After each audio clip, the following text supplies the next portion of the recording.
So in this video we're going to talk about aero bars for time trial bikes.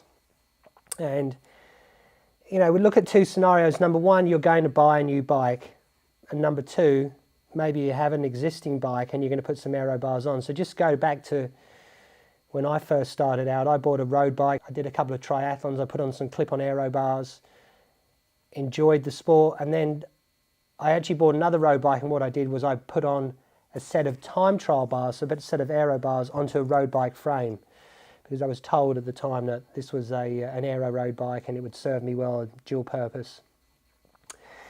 And then I went from that to a specific time trial bike. But there were things that I wish I'd known at the time, whether I was just looking for a set of aero bars or whether I was looking at a time trial bike, and I'm just going to go over those things now. So very similar to the scenario with clip-on aero bars, I like to have the ability to be able to change the distance of the aero bar extensions. So I like to see some sort of clamping system onto the base bar. So this is called the base bar, and these are the aero bar extensions. So this really is the difference, is that we've got this aerodynamic base bar as opposed to a standard road bar. The same principles apply. We want to be able to get our elbow to the pad, get our hand to the end of the extension and rest. And what we should be able to do here is change gear without moving our elbow. And we'll show you some more of this stuff on a jig in a moment. But I want to be able to move the pads back and forth, okay? And I preferably want to be able to move them in and out as well. So when you're looking at aero bars or when you're looking at a time trial bike, these are the sort of things that you should be looking at. Can I move the pads on this bike? Can I move the pads on this set of aero bars? Can I move them back and forth?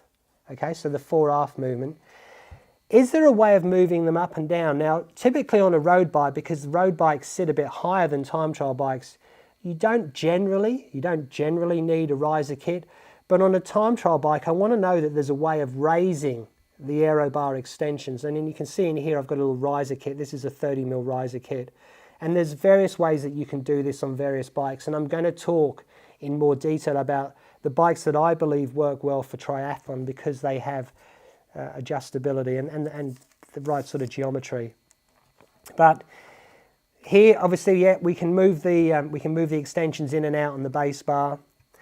We can move the extensions up and down by using a riser kit. It's very easy also to change the length of the extension. So being able to move these extensions in and out so that once you put on your levers, you can change gear without moving your hands.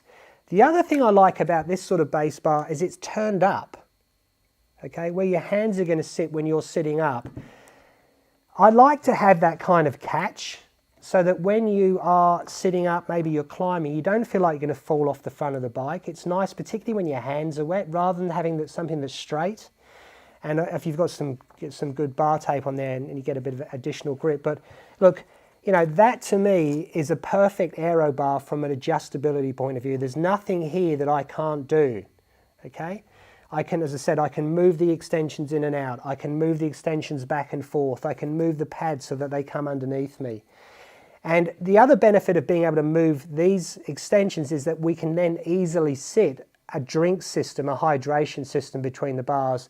And that's something we're going to talk about in another video about choices of drink system and how to fit them in here and where the best places to carry bottles are. But again, to me, ideal set of bars. This is a Profile Design ProSvet base bar. This is a carbon base bar. They do make an alloy sort of version of this. And these are carbon extensions again. You can get these in alloy. The real difference obviously is in weight. But there's a price differential as well. The carbon looks fantastic, but functionally you can do exactly the same as this with an alloy set of bars, and as opposed to paying maybe $1,000 for carbon fiber, you might be getting away with $500 for $500 or $600 for alloy.